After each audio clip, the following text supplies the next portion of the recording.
Hi all! I hope this video finds you well. Welcome to First Chapter Friday, Teen Edition. My name is Kat and I'm a Youth Services Librarian working for the Milwaukee Public Library. Normally, you'd find me working at the Central Library downtown, but today I'm coming to you from my house. We know that right now is kind of a weird, hard time for everyone, but we'd like you to know that we are still here for you. We hope that programs like this and other upcoming programs for teens can help things seem a bit more normal during this uncertain time. But before we get started, let me ask, are you never sure really what you'd like to read? Do you read the same books over and over again?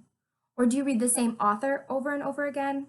Well, let us help you fix that with First Chapter Friday. Today, I'm going to be reading the first chapter of a great young adult book that I think more people should be reading. All you have to do is sit back, relax, and enjoy. And of course, add the title to your to-be-read list. Today, I'm going to be reading All the Stars and Teeth by Adalyn Grace. Set in a kingdom where danger lurks beneath the sea, mermaids seek vengeance with song, and magic is a choice, Adalyn Grace's All the Stars and Teeth is a thrilling dark fantasy. Today, with the permission of Imprint, an offshoot of Macmillan Publishing Group, I will be reading the first chapter of Adalyn Grace's All the Stars and Teeth. So thank you to Macmillan. Now, here's chapter 1. This day is made for sailing. The ocean's brine coats my tongue, and I savor its grit. Late summer's heat has beaten the sea into submission. It barely sways as I stand against the starboard ledge. Turquoise water stretches into the distance, stuffed full of blue tangs and schools of yellowtail snapper that flounder away from our ship and conceal themselves beneath thin layers of sea foam. Through the morning haze sits an outline of cloud-shrouded mountains that shape the kingdom's northernmost island, Mornut. It's one of the 6 islands I've not yet seen, but will one day rule. Where are we headed? I ask. To the volcano of Veluca, the jungles of Sentosu? The weather is gentle enough that my words carry to the bow where father stands, overlooking the water. Years at sea have wrinkled his tanned olive skin, making him appear older than his 40 years. The wrinkles also make him look stern, which I like. Arida's high onomancer, the king of Visidia, should always appear stern. The sea is a dangerous beast, Amora, he says, and you are too precious to lose. But prove your strength to our people tonight, and I'll know you're capable of braving it. For now, focus on earning the throne. His deep brown eyes flicker to me, and he grins. And on announcing your engagement. My throat thickens. Ferric is a fine enough man if one dreams of settling down with a childhood acquaintance, but I prefer my daily suitors and their gifts. Anabons, ganata, and dresses from the finest fabrics, all to woo the impressionable princess they believe I am. Boys in the kingdom think they can buy my love and title, and I let them believe it. Nothing can compare to the lavish trinkets of hungry suitors, and I'm not keen on ending their generosity. Are you ready? Father's words are low but firm. Something in his eyes shifts. He's not talking about my impending engagement. Instinctively, my hand goes to the leather satchel resting on my hip. The contents inside clatter as I touch their rigid edges. I am, I say, though the words are bolder than I feel.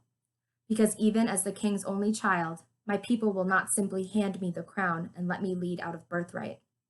Here, in the kingdom of Visidia, I must first prove myself to them if I'm to earn the title of heir. And I'm to do it by showing them a proper demonstration of Iridian magic, the magic shared only through the blood of the Montara family. Tonight, I've only one chance to prove if I'm fit to claim the title of Onomancer, a master of souls.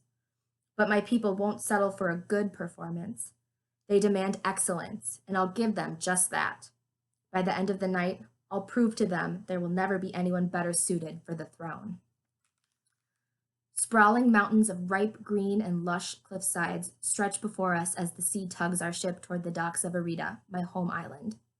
The cliffsides are thickly shrouded with bioluminescent flora, which, while beautiful in the daylight, will steal a person's breath when they spread their brilliant purple and pink petals beneath the moon.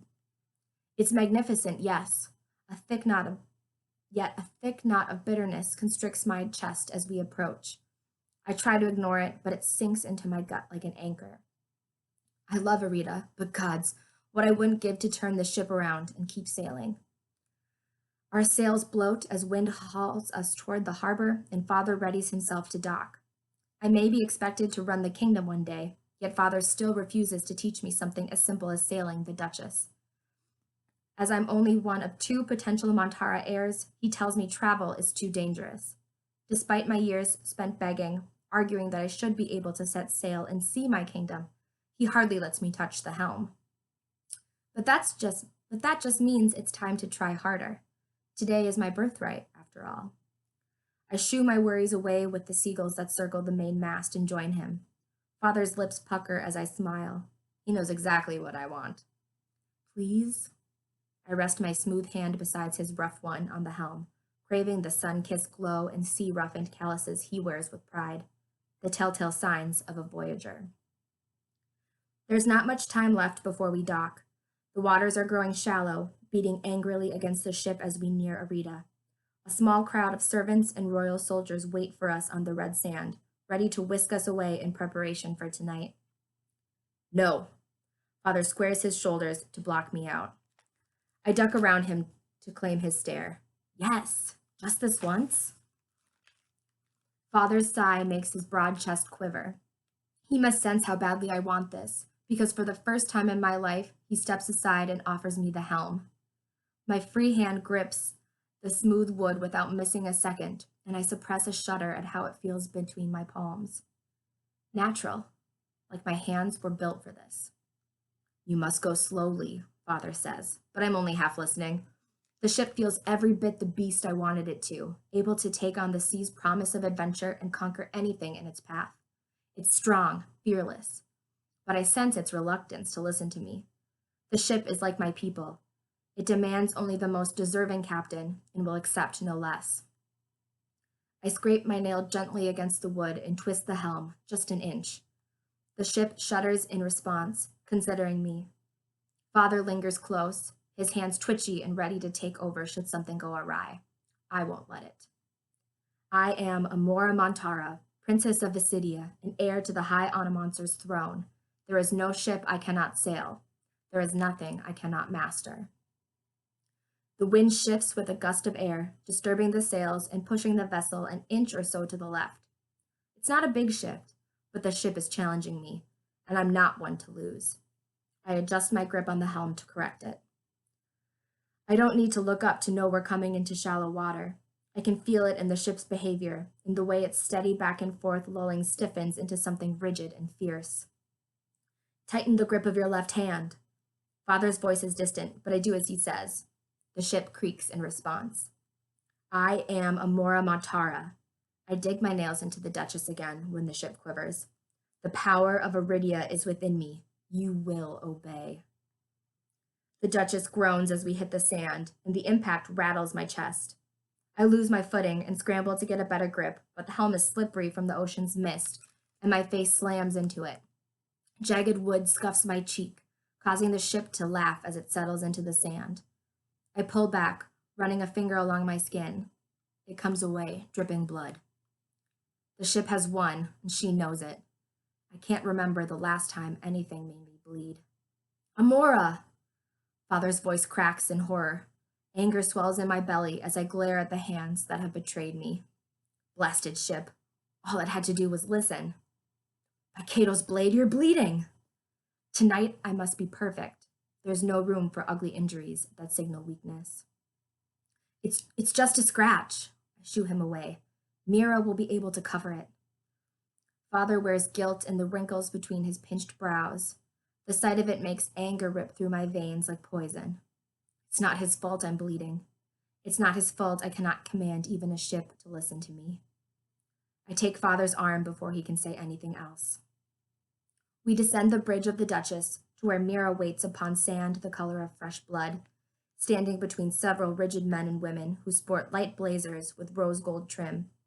She wears loose black trousers and a matching top that billows from her small frame, fastened by tiny pearl shoulder straps that shimmer beneath her hair, a thick stream of waves as dark and sleek as a raven's feather.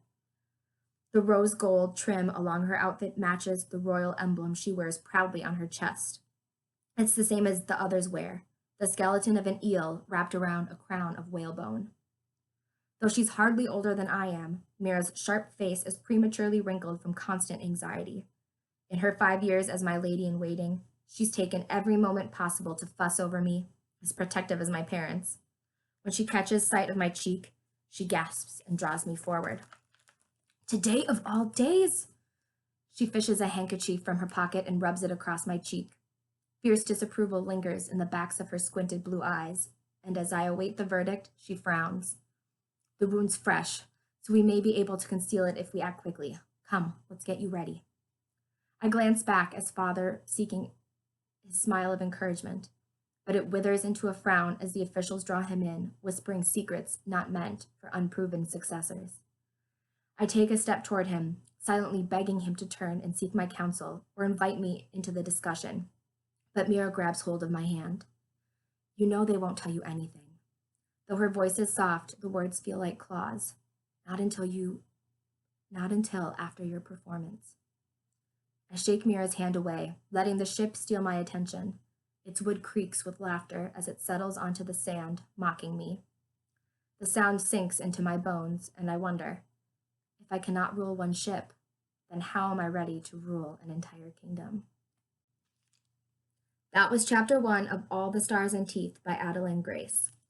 Unfortunately, this title isn't yet available digitally, but if you enjoyed the first chapter, you can grab a copy using our new curbside pickup service. And in the meantime, check out Hoopla and Libby for some great Readalikes, like 3 Dark Crowns by Kendar Blake, Children of Blood and Bone by Tomi Adeyemi, and Descendant of the Crane by Joan He. I'll make sure that all of those titles are linked down below. Keep a lookout for more teen programming using the Milwaukee Public Library website and following us on our social media pages. The Teens of Milwaukee Public Library Facebook page, the Teens of Milwaukee Public Library Instagram, and the MPL Creates Instagram. I'll make sure those are linked below as well. Thank you for watching. Bye.